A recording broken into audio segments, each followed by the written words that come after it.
چونکہ نفرتوں کا ماحول ہے، ماحول ہر طرف نفرت کی بولی بولی جا رہی ہے، گھروں میں، خاندانوں میں، محلوں میں، رشتہ داروں میں، پڑوسیوں میں دشمنیاں ہیں، اختلافات ہیں۔ لیکن آپ کو بتلاؤں، اختلاف تو ہر جگہ ہوتا ہے، ایسا نہیں کہ اختلاف نہ ہو، اختلاف انسانوں سے ہوتا ہے۔ کسی مسئلے میں جھگڑا ہوتا ہے، کاروبار کا مسئلہ ہو یا کوئی گھرولی مسئلہ ہو یا کوئی جائیداد کا مسئلہ ہو، کسی بھی مسئلے میں ایک انسان کو دوسرے انسان سے اختلاف ہوتا ہے، دل میں تھوڑی بہت رنجش آتی ہے، لیکن اس کا مطلب یہ نہیں کہ وہ اختلاف کو لے کر ہم ہمیشہ پوری زندگی گزار دیں، وہی دشمنی کو سینے میں بسا کر زندگی گزارے،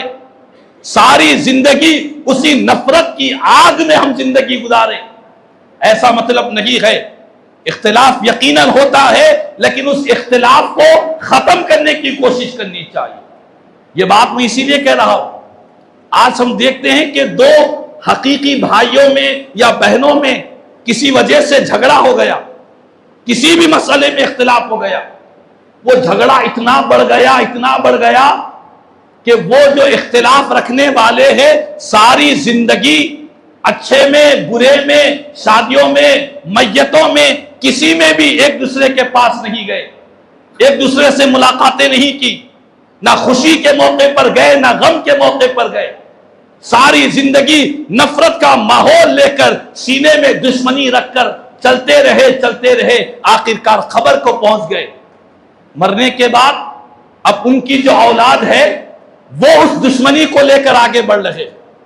وہ اس دشمنی کو لے کر آگے جو وراثت میں ملی ہے اس کو سنبھالتے ہوئے لے کے چل رہے ہیں کہ یہ ہمارے باپ سے ان کے باپ کا اختلاف تھا، استغفر اللہ، نعوذ باللہ۔ تو یہ حالات مسلمانوں کے لیے مناسب نہیں ہے، یہ مسلمانوں کے لیے سایہ نشان نہیں ہے۔ مسلمان وہ ہوتا ہے جس کے سینے میں صرف اور صرف اللہ اس کے رسول کی محبت بسا کرتی ہے۔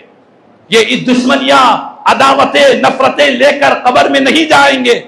اس حالت میں قبر میں جائیں گے تو پھر قبر کی عذاب میں گرفتار ہو جائیں گے۔ اسی لیے اور پیارے نبی نے اس کو ختم کرنے کا طریقہ بھی بتلایا، فرمایا کہ جب کسی سے دشمنی ہو جائے، عداوت ہو جائے، تم اس کو سلام کیا کرو، سلام کرو، اللہ سلام کی برکت سے نفرت کا خاتمہ فرما دے گا، عداوت کو نکال دے گا، تم سلام کرو۔ ایک مرتبہ کیے، اس نے جواب نہیں دیا، پیارے نبی فرماتے ہیں دوسری مرتبہ کرو، دوسری مرتبہ میں جواب دے گا، اگر دوسری مرتبہ میں نہیں دیا تو پیارے نبی فرماتے ہیں اپنے دشمن کو تیسری مرتبہ سلام کرو۔ اگر 3 مرتبہ سلام کرنے کے بعد بھی جواب نہیں ملا تو حضور فرماتے ہیں تم اس گناہ سے بری ہو چکے ہو، اللہ پاک اسے گناہ دے گا اور تمہارا گناہ بھی اس کے نامہ اعمال میں ڈال دیا جائے گا۔